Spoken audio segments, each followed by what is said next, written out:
السلام عليكم ورحمة الله وبركاته.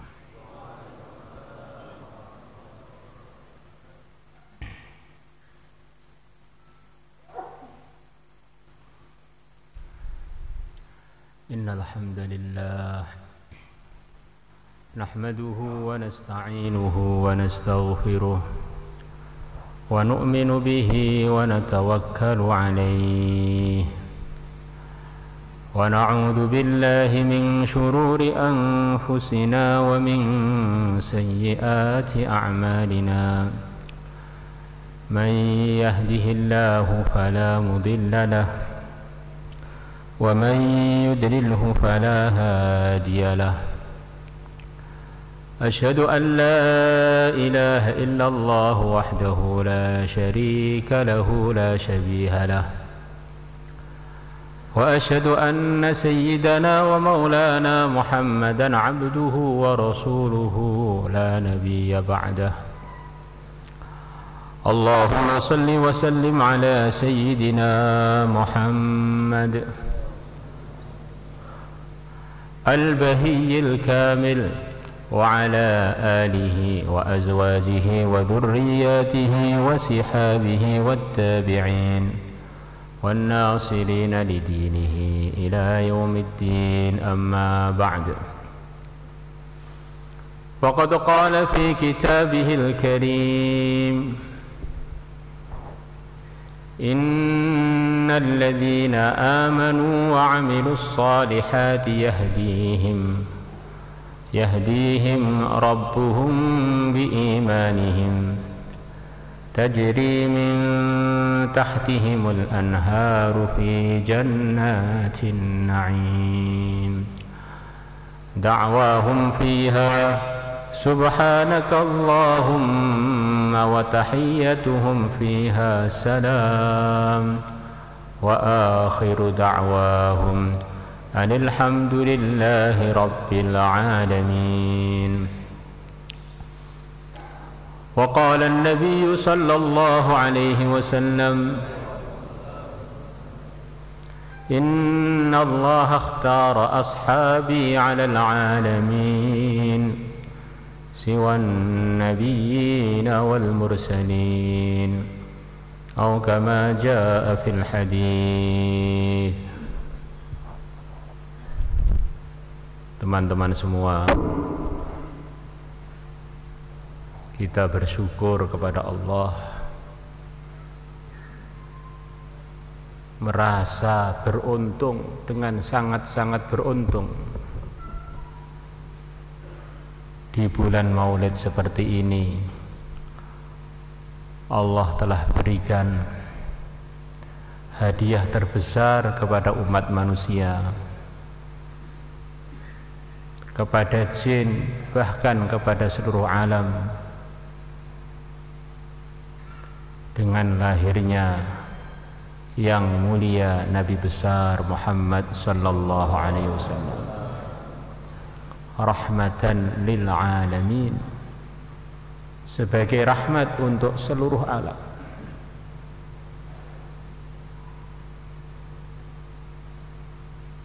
Manusia beruntung, jin pun beruntung, bahkan hewan-hewan pun beruntung, bahkan bebatu-batuan pun beruntung,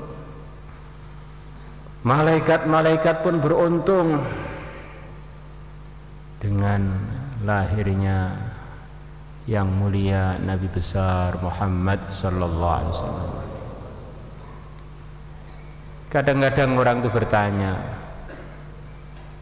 kenapa Nabi itu lahirnya enggak di bulan Ramadan, di bulan-bulan yang dimuliakan Allah, Rajab atau Dzulqa'dah, Dzulhijjah, Syawal, Muharram, Dzulqa'dah, Dzulhijjah, Muharram atau Rajab, bulan-bulan mulia. Maka para ulama mengatakan, orang itu kalau sudah mulia tidak perlu kepada hari, hari perlu kepada dia.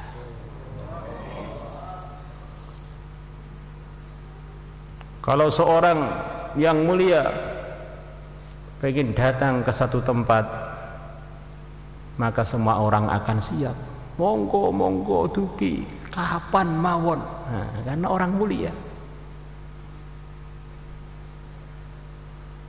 Dan itulah memang tidak ada di dunia ini kebetulan.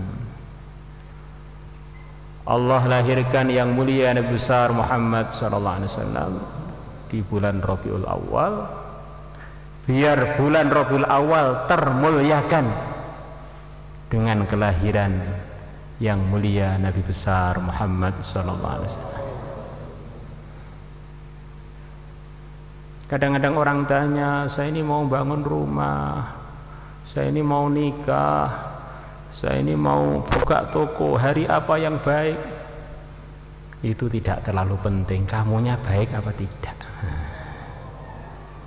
Kalau kamunya baik, bagian dari orang takwa, hari apa saja doa diterima oleh Allah. Kalau orang itu buruk, walaupun Ramadan nggak ada guna untuk dia, walaupun bulan Rajab nggak ada manfaatnya, ngantuk ya tetap ngantuk. Terus gak terkesan, tidak terkesan dengan kebaikan.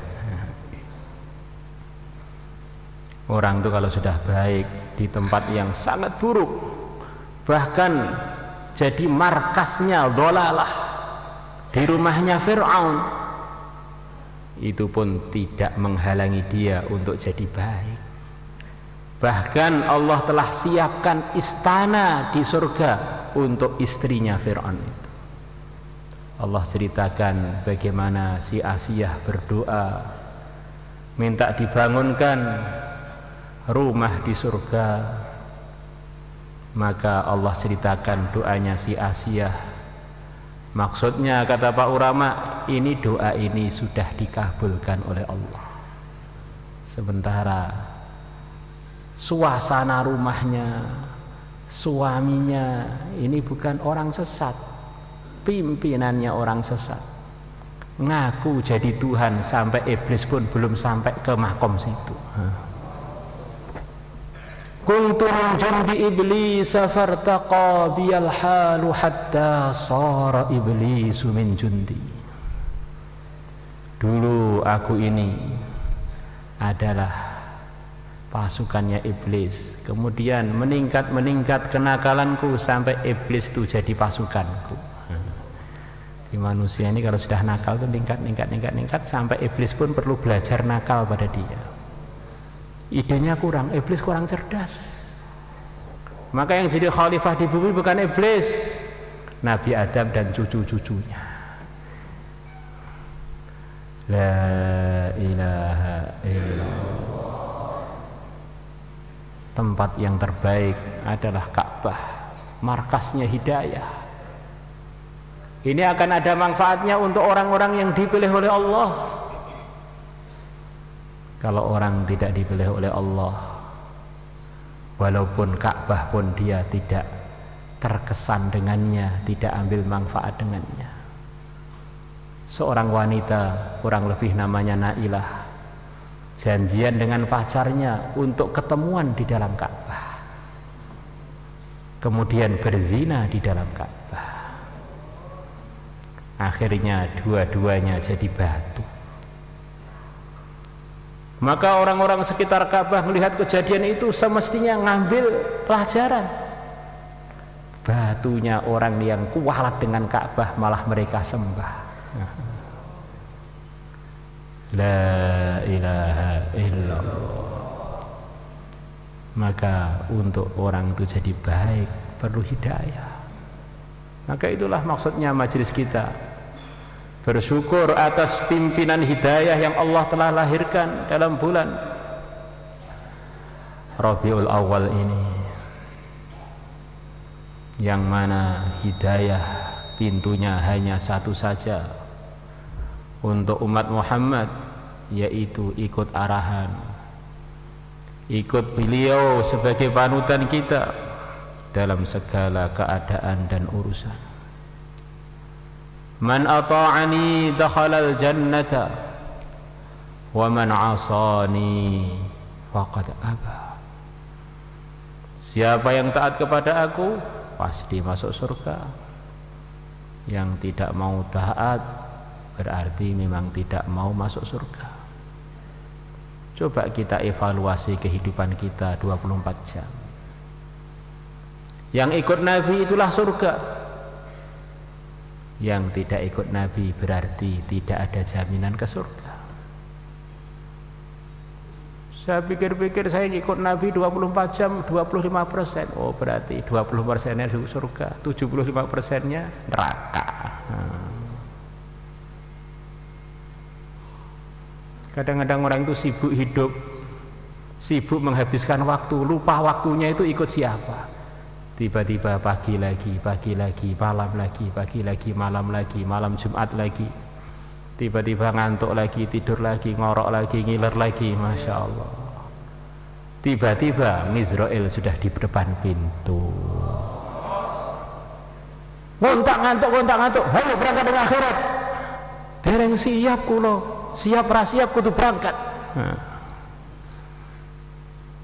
Tidak ada istilah menunda kematian bagi Israel, kecuali untuk orang-orang khusus saja yang memang oleh Allah diizinkan untuk milih pengen hidup terus di dunia atau pengen wafat.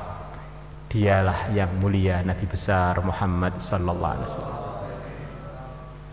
Orang termulia mencontohkan kepada kita sikap yang termulia. Sikapnya seorang hamba yang semestinya hatinya diisi kerinduan yang sempurna kepada Tuhannya, pengen ketemu dengan Tuhannya, pengen mendapatkan rahmat yang kekal dari Tuhannya, pengen mendapatkan segala macam yang terbaik dari Tuhannya, dan itu tidaklah mungkin di dunia ini. Maka Nabi kita bercerita dalam hadis, di antaranya diriwayatkan oleh Al-Imam At-Tirmidzi. Beliau mengajarkan kerja-kerja agama, mengamalkan agama disertai kerinduan akhirat. Kita ini pengen amal agama yang disertai kerinduan akhirat. Saya ini kalau rindu akhirat nanti khawatir umurnya pendek. Kalau nggak rindu apa umurnya panjang? Kerinduan kepada akhirat tidaklah mengurangi umur kita, tapi menambah derajat kita. Cinta dunia tidak menambah umur kita, yang ada nambah sengsara begitu kita meninggalkan dunia karena berpisah dengan kekasihnya. Kekasih palsu belum pernah bisa dimiliki oleh siapapun. Cinta dengan dunia itu salah ngelamar karena istrinya itu pengkhianat. Sudah berkhianat kepada sekian banyak orang sebelum kita, begitu menghabiskan waktunya untuk si dia, ujung-ujungnya diceraikan oleh si dia. Mati ya kono, aku tak golek bojo anyar. La ilaha illallah. Maka Nabi bersabda, ada seorang hamba yang soleh yang Allah berikan pilihan kepada dia, suruh milih untuk tinggal di dunia semau dia dengan segala macam kemudahan untuk dia, bukan sekedar hidup di dunia saja, apa yang dia mau akan dituruti di dunia, dan suruh milih anugerah-anugerah yang ada di sisi Tuhannya, tapi harus meninggal dunia. Maka hamba tersebut memilih meninggalkan dunia untuk mendapatkan anugerah dari Tuhannya. Maka seluruh sahabat mendengar sabda Nabi tadi, tidak ada satupun yang paham hanya Sayyidina Abu Bakar. Bagaimana kealimannya Sayyidina Abu Bakar melebihi seluruh sahabat. Pemahamannya kepada agama, yang agama itu rujukannya adalah Al-Quran dan As-Sunnah. Maka Abu Bakar nangis sejadi-jadinya, ya Rasulullah, jangan tinggalkan kami dulu, kami siap korban apapun untuk Tuhan, ayah kami, ibu kami, bila diperlukan kami korbankan, yang penting pilihlah kami, jangan pilih wafat dulu. Maka orang-orang yang hadir itu pada heran, Abu Bakar ini ngapain sih, Rasulullah cerita seorang soleh kok tiba-tiba bilang begitu, itu nggak nyambung ini. Ternyata yang ngolok-ngolok nggak nyambung malah justru yang nggak nyambung. Ternyata tidak berapa lama Nabi pun wafat. Maka para sahabat bilang, oh ternyata yang paling paham dengan Rasulullah itu Abu Bakar. Kita yang paling nggak paham ini. La ilaha illallah. Di waktu kondisi itu, kondisi Nabi di puncak kemudahan, menjelang wafat beliau, kurang lebihnya secara umum beliau di puncak kemudahan. Kewibawaannya hampir seluruh Hijaz atau bahkan seluruhnya semuanya siap mendapatkan arahan Nabi. Istri-istri beliau siap menyertai perjuangan-perjuangan beliau.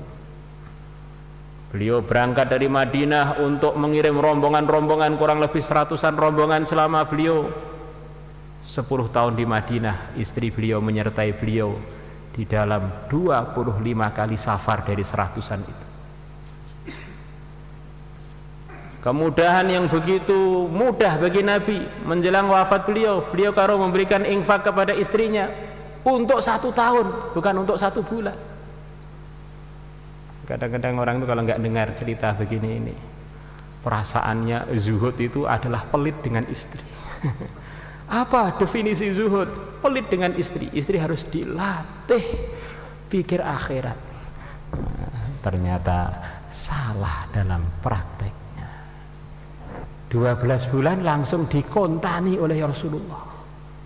Kita kadang-kadang dimintai istri belanja 1 bulan sekali aja marah-marah, istri pikir dunia.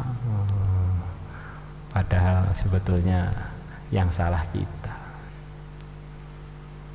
Madinah subhanallah isinya pejuang-pejuang yang siap membela beliau. Asyraful basyarah bil jannah, ashabu Badar, ashabu Uhud.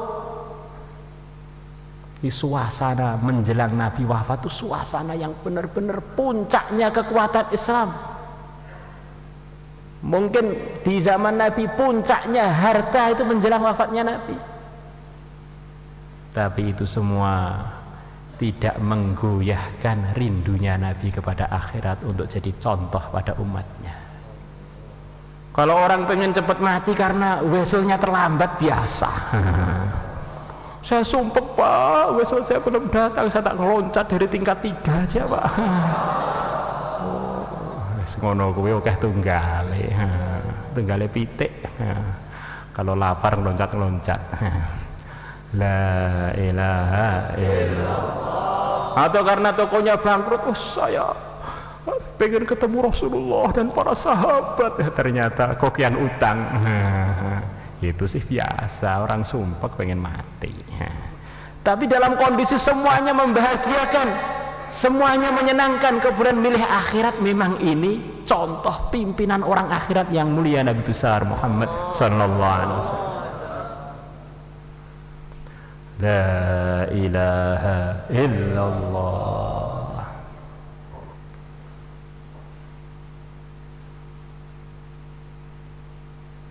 Yang mulia Nabi besar Muhammad sallallahu alaihi wasallam diceritakan oleh para ulama, kalau beliau berjalan di lorong-lorong kota Madinah, maka lorong-lorong itu akan wangi berhari-hari sebab dilewati oleh yang mulia Nabi besar Muhammad SAW.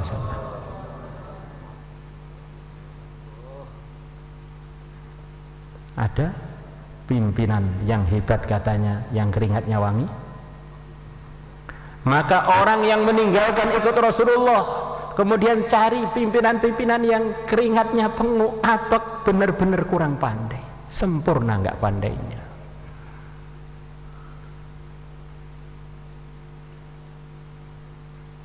Ada satu rumah mau mengadakan walimah, datang kepada yang mulia Nabi besar Muhammad sallallahu alaihi wasallam.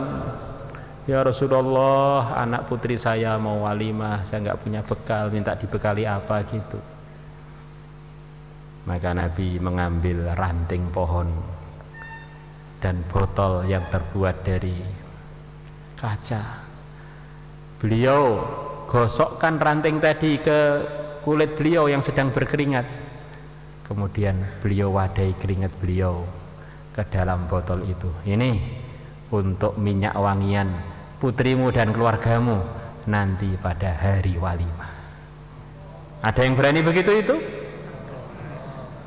Ayo, yang katanya jos-jos, awis jos ahli swarga karek mlebune. Naskil orang, ayo tak wai keringetku nek wani, ayo. La ilaha illallah. Wa ahsanu minka lam tara qattu aini wa ajmalu minka lam talidin nisa'u khuliqta mubarra'an min kulli aibin ka'annaka qad khuliqta kama tasha'u. Kesimpulannya beliau ini sempurna zahir batin, gak ada cacatnya. Maka akhirnya oleh keluarga itu dibuat minyak wangi ketika hari walimah atau malam walimah itu. Maka orang seluruh ruangan yang hadir itu kaget, ini minyak wangi apa? Kami tidak pernah menemukannya di toko-toko. Ini minyak wanginya ini benar-benar luar biasa, belum pernah kita mencium yang seperti ini. Bahkan wanginya ini Allah tampakkan mukjizatnya yang mulia Nabi besar sallallahu alaihi wasallam. Bukan hanya tercium dari ruangan itu, seluruh Madinah menciumnya, kaget semua, tersebar bau minyak wangi. Akhirnya rumah tersebut dijuluki oleh para sahabat dengan gelar Baitul Mu'attarin, rumahnya orang-orang yang wangi. La ilaha illallah. Beliau suatu hari berjalan dengan Sayyidina Ali di pinggir-pinggir kota Mekah. Beliau tidak ketemu batu pun, pohon pun, bukit pun. Mesti mereka semuanya mengatakan yang kata-katanya ini didengar oleh Sayyidina Ali. Juga bukan hanya Rasulullah, mereka mengatakan assalamu alaika ya Rasulullah. Batu-batu, gunung-gunung, pohon-pohon kenal, ini Sayyidul Anbiya ya, ini mengucapkan salam, keluar suara. Maka Nabi mengatakan, aku masih ingat batu-batu, pohon-pohon, bukit-bukit yang pernah mengucapkan salam kepada aku. Kata para ulama, semoga kalau batu-batu aja diingat oleh Nabi karena pernah salam kepada beliau, semoga kita yang pernah bersalawat kepada beliau, memperjuangkan warisan beliau, dikenal dan diingat oleh yang mulia Nabi besar Muhammad sallallahu alaihi wasallam. Akhirnya kita beruntung dunia, beruntung akhirat. Amin.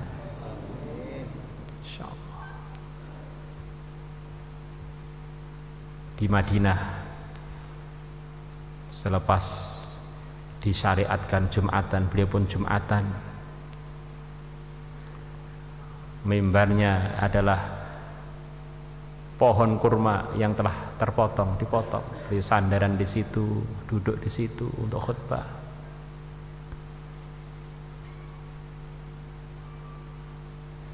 Maka ada seorang sahabat tukang kayu menawarkan diri kepada Nabi, ya Rasulullah SAW, saya ingin membuatkan mimbar untuk Tuhan. Maka Nabi pun mengiyakan keinginan sahabat tersebut. Akhirnya beliau dibuatkan mimbar. Maka beliau pindah dari tempat yang awal, yaitu pohon kurma, pindah ke mimbar yang baru. Begitu beliau pindah, pohon kurma yang ditinggal oleh Nabi itu nangis.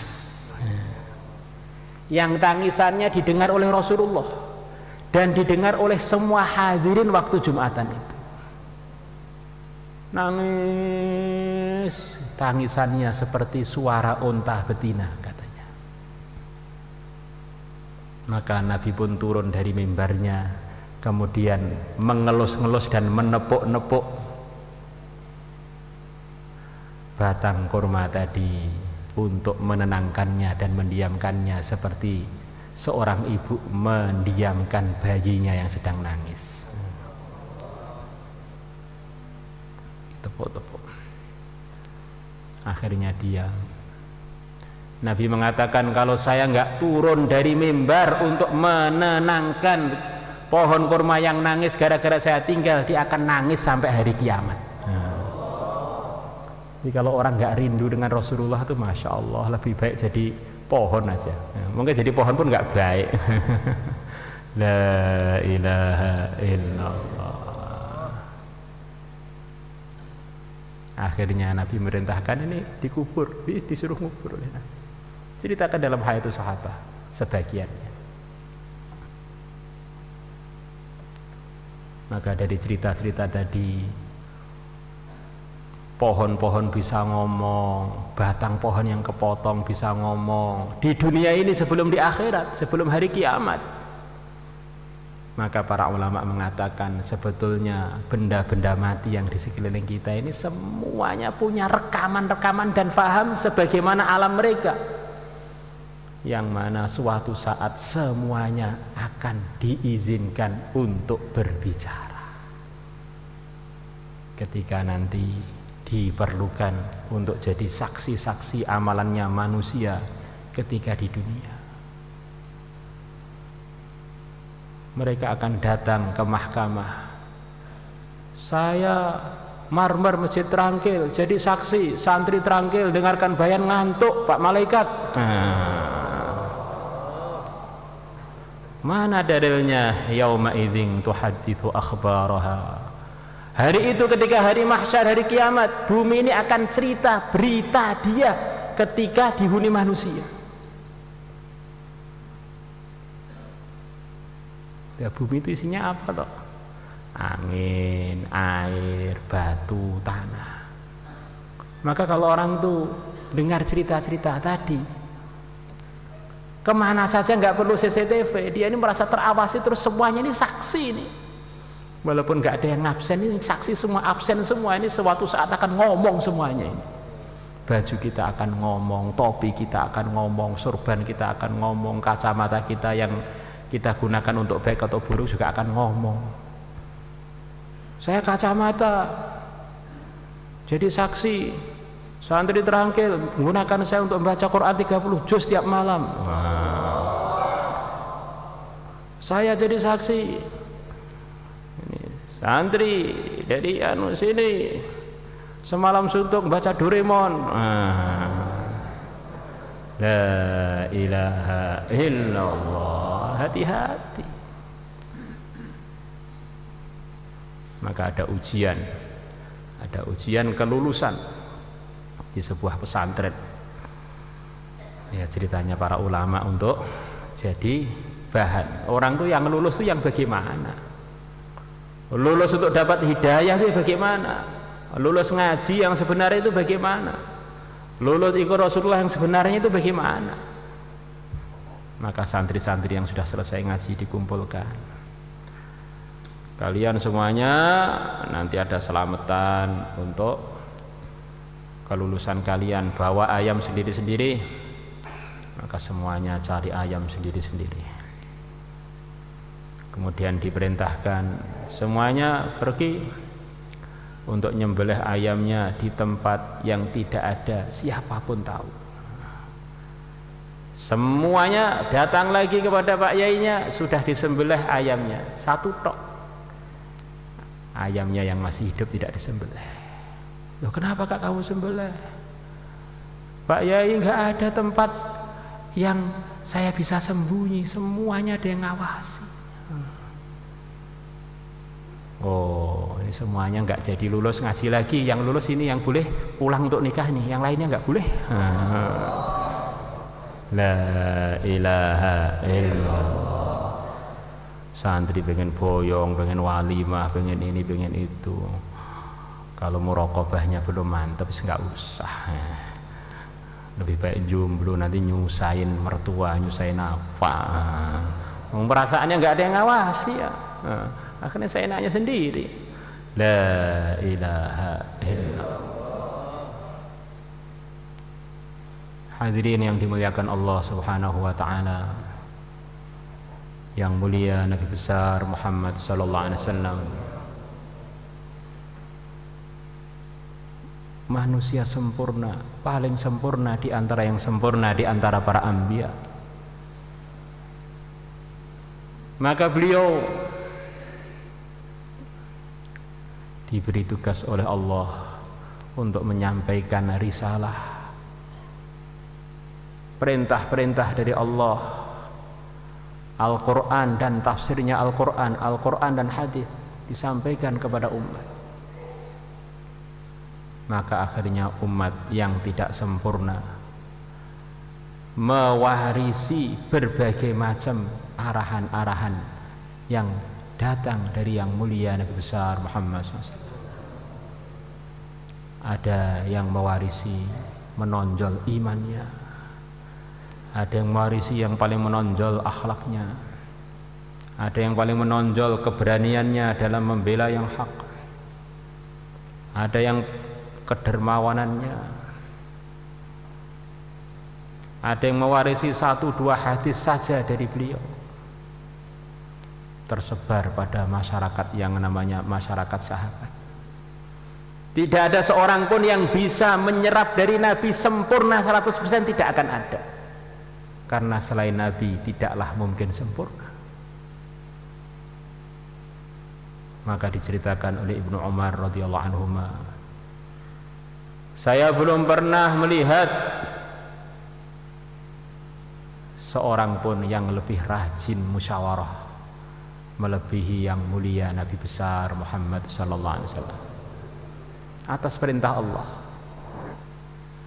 untuk menggabungkan potensi-potensi yang telah mereka dapatkan dari yang mulia Nabi besar Muhammad SAW, biar tidak ada satupun yang terlantar. Maka potensi-potensi tersebut diwadahi dengan namanya musyawarah.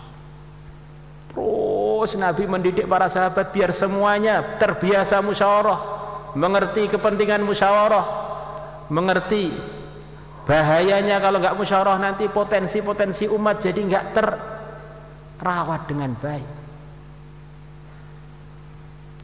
Coba kita lihat, subhanallah, ada satu jamaah, satunya ustadz, satunya tukang beca, satunya tukang parkir, satunya petani, satunya tukang masak.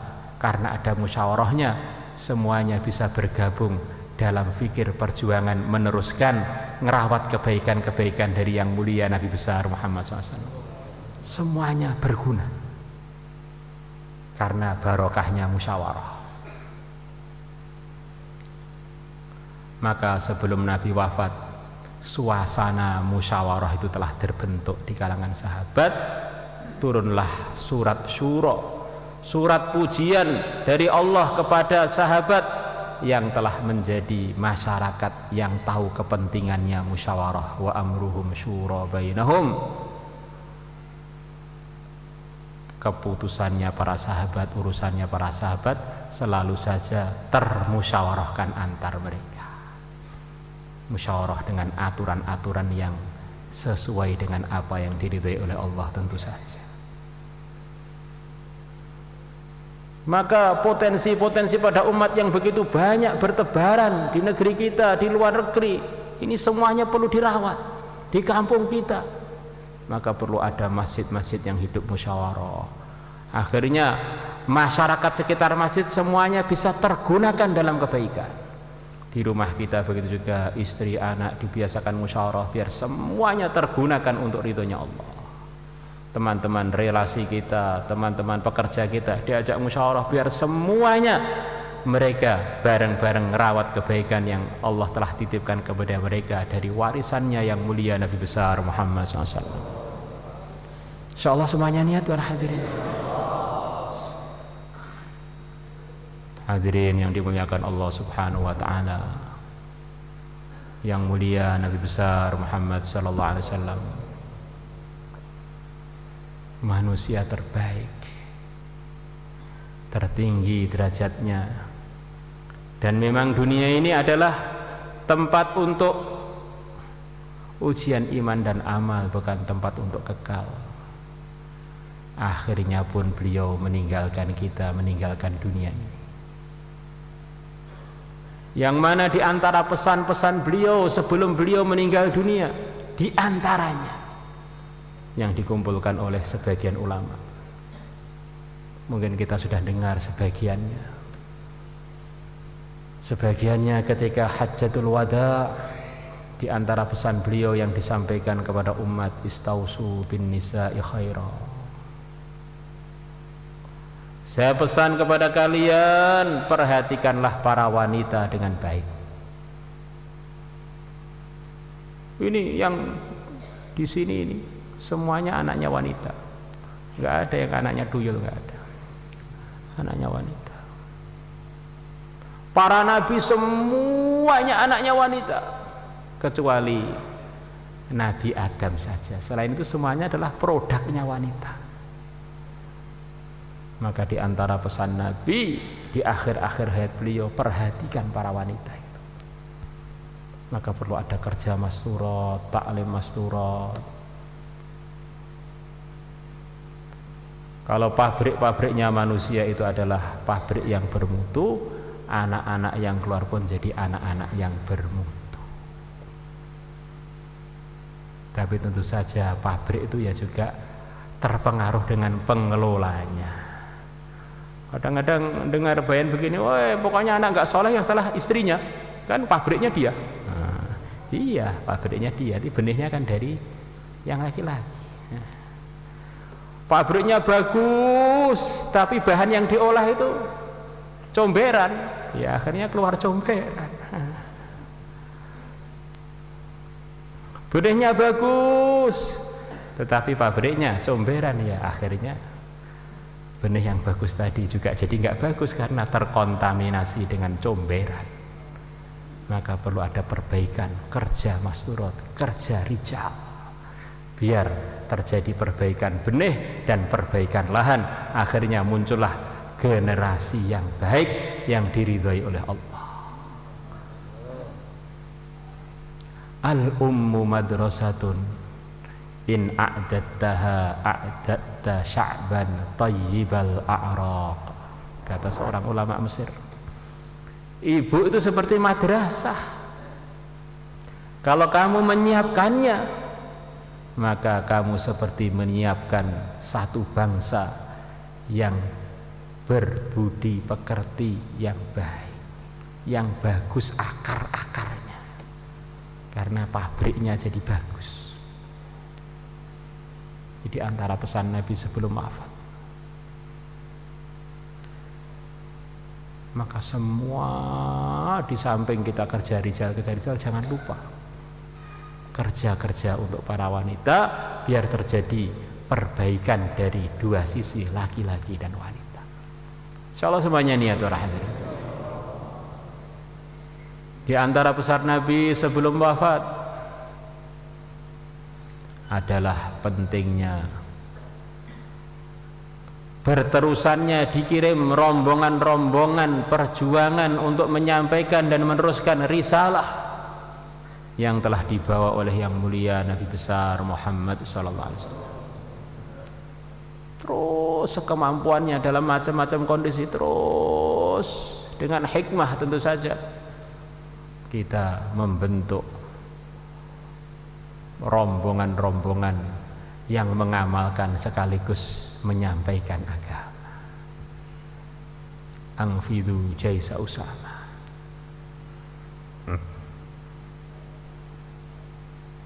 Insyaallah kita semuanya niat berhadir. Di antara pesan Nabi sebelum wafat, istausu, Di antara pesan Nabi sebelum wafat adalah as-shalah, as-shalah. Semua umat diperintahkan untuk memperhatikan sholat. Kadang-kadang kita ini sudah perhatian pada anak kita, urusan pelajarannya, urusan ngajinya, urusan sholatnya kita nomorkan nomor keberapa. Padahal sholat ini adalah kuncinya kesolehan itu dari sholat itu. Kalau sholatnya seorang benar, maka dia akan jadi benar. Kalau orang memperbaiki sholatnya, maknanya dia ini memperbaiki hidupnya. Kalau orang tidak memperhatikan sholatnya, maknanya dia tidak memperhatikan kehidupannya. Sayyidina Umar yang disabdakan Nabi, kalau nanti saya wafat ikutlah Abu Bakar dan Umar. Sayyidina Umar dikatakan oleh Nabi, Allah telah meletakkan kebenaran di hati dan di lidahnya Umar. Beliau menyampaikan kepada umat diantaranya supaya umat ini selalu memperhatikan sholat. Siapa yang memperhatikan sholatnya, menjaganya, dia akan bisa menjaga amalan-amalan agama yang lain. Kalau dia menelantarkan sholatnya, maka dia akan menelantarkan, bahkan lebih menelantarkan aturan-aturan agama yang lain. Ini absen terpenting untuk kita, keluarga kita, urusan sholat nomor 1. Yang lainnya mungkin bolehlah sedikit-dikit kurang nomor 1, tapi kalau sholat itu harus nomor 1. Kadang-kadang kita ini sibuk dengan isi kita, buat amal ini, buat amal itu, lupa memperhatikan amal sholat. Kita pulang tanya, sudah khidmat belum? Sudah siap belum khidmatnya? Kok nggak pernah tanya, sudah sholat belum? Ya. Piye? Istrinya habis umurnya hanya untuk goreng tempe. Nah, sampai akhirat ganti suaminya digoreng gara-gara menghabiskan umurnya istrinya untuk tempe. Nah. Inna ahamma syai'in bis shalah faman hafadha 'alaiha fahuwa lima siwaha ahfad wa man dhayya'aha fahuwa lima siwaha adiyah. Betah-betahan dengan setan. Terus selama kita masih hidup, terus sampaikan lagi bentuk suasana dalam diri rumah kita, mahallah kita mengenai kepentingan sholat. Kenapa Nabi nggak pesan amalan-amalan yang lain, kok sholat? Ya memang kuncinya di situ itu. Kalau sholatnya benar, hidupnya benar. Segalanya kita bisa, sholatnya belum benar, hati-hati. Ini seperti mobil, remnya blong, remnya copot, nggak ada. Sepertinya aman-aman saja, begitu waktunya ngerem ternyata nggak ada remnya, nabrak, nggak berhenti, nggak ada remnya. La ilaha illallah. As-salah wa ma malakat aymanukum. Dan perhatikanlah orang-orang yang di bawah kekuasaan kalian. Bahwa malaikat aymanukum oleh sebagian ulama diartikan dengan lebih luas, semua yang di bawah pengaturan kita itu masuk dalam kategori ma malakat aymanukum, yang mana kita telah diserai umur mereka, telah diserai waktu mereka, maka akan ada pertanyaan khusus mengenai ini, karena program mereka ini, yang program adalah kita, yang mana hidup mereka itu adalah waktu mereka, sementara waktunya yang program adalah kita.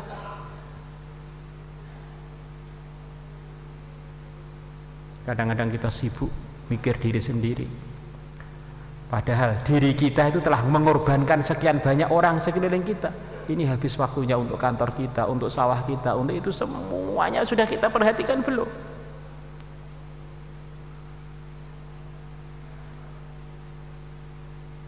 Sampaikan. Hidayah adalah milik Allah. Tapi kalau kita nggak nyampaikan, kita sudah salah dari awal. Insyaallah kita semuanya niat para hadirin. Kemudian yang terakhir, kata-kata yang terucapkan dari Nabi, yang mana ini adalah merupakan contoh bagi umat yang sangat penting, bahkan inilah yang terpenting hakikatnya. Bagaimana hati itu diisi kerinduan dengan orang-orang yang diridhai oleh Allah. Almar'u ma'aman ahabba. Orang itu akan berkumpul dengan orang yang dia cintai. Orang bisa semangat sesuatu, kenapa? Biasanya itu karena dia mengidolakan hal yang menyebabkan dia semangat ke hal tersebut. Ada tokoh yang dia idolakan kah? Ada orang yang dia cintai yang dia idolakan kah? Selalu saja begitu itu. Maka Nabi sebelum wafat beliau tidak mengatakan la ilaha illallah, kata para ulama. Tapi yang beliau katakan, beliau ini pimpinannya mendakwakan la ilaha illallah, yang beliau katakan adalah pentingnya mahabbah. Allahumma rafiqal a'la. Ya Allah, saya minta dikumpulkan dengan teman-teman yang mulia, para nabi, para rasul, kata para ulama. Itulah kata-kata terakhir yang terucap dari mulut beliau yang mulia. Kita ini dalam kerja kebaikan, jangan sampai hati itu nggak sembung dengan orang-orang soleh. Guru kita lagi, masyayikh kita lagi, sampai sahabat, sampai yang mulia Nabi besar Muhammad SAW. Orang tuh amalannya sebaik apapun, kalau hatinya bersama iblis dan jamaahnya, dia di akhirat akan kumpul dengan jamaah tersebut. Orang itu walaupun lemah sepertinya, tetapi kalau hatinya ada mahabbah, akan dikumpulkan dengan orang yang dia cintai. Kalau begitu saya tak lemah aja Pak, yang penting cinta. Kalau cinta beneran gak akan lemah. Katanya begitu itu. Tandanya cinta itu mesti akan siap korban untuk kekasihnya. Korban waktu, harta, perasaan. Kalau perlu nyawa satu-satunya pun dicopot demi sang kekasih. Katanya cinta kok ngantuk. Cinta itu menyebabkan orang nggak bisa tidur semalaman. Lah kok setiap taklim ngantuk, cinta opo? Cinta gombang mukio. La ilaha illallah. Setiap ngaji bolos cinta opo? La ilaha illallah. Katanya ahli-ahli cinta, cinta yang hakikatnya itu kekasih tidak mungkin akan merugikan kekasihnya. Maka kalau orang istilah sekarang, saya cinta, I love you, I love you, kemudian pacaran kemana-mana, itu bukan cinta, itu kebelet kawin. Kalau cinta benar seperti Qais begitu, itu nggak pernah menyentuh Laila, karena menyentuh Laila itu akan merugikan Laila. Itu cinta yang sebenarnya. Maka sebagian ulama ahli cinta, Qais itu cintanya tidak menyebabkan dia melanggar agama, mati gara-gara sengsara dengan sebab cintanya. Ini termasuk mati syahid karena nahan nafsunya, katanya. Saking senangnya dengan Qais, syahid ini mati syahid, syahidnya cinta.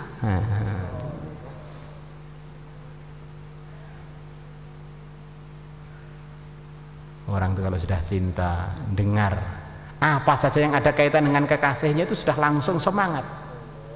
Suatu hari Qais pingsan. Orang-orang bingung gimana cara membangunkannya.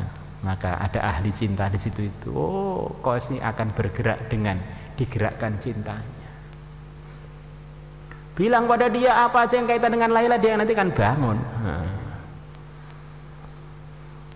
Maka Qais divisi, Qais, rombongan dari daerahnya Laila datang. Bukan Lailanya yang datang, rombongan dari daerahnya Laila. Langsung bangun, iya toh, iya toh. Dia tidak tanya, ini hadisnya dhaif apa sahih, tidak tanya. Wong cinta kok. Yang penting ingat kekasihnya. Orang suka dhaif-dhaifkan hadis, ini khawatir cintanya kurang. Sayyidina Umar sudah pingsan, perut beliau bocor karena ditusuk oleh Abu Lu'lu'. Beliau pingsan, masuk sholat duhur, dibangunkan sudah nggak bisa. Terkenal Sayyidina Umar itu begitu cintanya dengan sholat, sampai wasiat-wasiatnya pun niru Nabi, sholat, urusan sholat. Maka orang-orang bilang, bisiki, waktu sholat sudah masuk, mesti bangun. Maka Sayyidina Ali bisiki, wahai Amirul Mukminin, waktu sholat zuhur sudah bangun, sudah waktunya. Langsung beliau bangun, kemudian sholat dengan perut mengucur darah. Cinta itu begitu itu. Maka perjuangan kita ini, latihan kita ini harus disertai kerinduan dengan orang-orang yang diridhai Allah. Kita timbulkan rasa cinta dengan banyak membaca ceritanya Rasulullah, ceritanya para sahabat, ceritanya orang-orang soleh selepasnya, biar timbul cinta. Tidak kenal, tidak sayang, terus kita baca lagi, akhirnya tambah kenal, akhirnya cinta itu terpupuk, mati disertai cinta dengan mereka, akhirnya dikumpulkan dengan mereka. Amin ya rabbal alamin. Maka untuk itu semua para hadirin, kita perlu latihan dan latihan lagi. Maka siapa yang siap meluangkan waktu untuk usaha yang barokah, di antaranya usaha ini, silahkan pergi ke depan untuk 4 bulan negeri jauh. Monggo, masya Allah.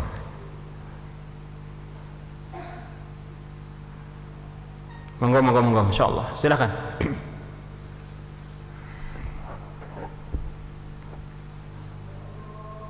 Silakan, insya Allah 4 bulan negeri jauh, niat dulu, masya Allah. Silakan ke depan. Ini taskilnya mulai hari ini ke depan lagi, insya Allah. Monggo, silakan ke depan. Insya Allah semuanya niat, insya Allah. Kurang lebihnya minta maaf. Assalamualaikum warahmatullahi wabarakatuh. Ya Rabbal Alamin, Ya Rahmanu Ya Rahim, Salli Rabbi wa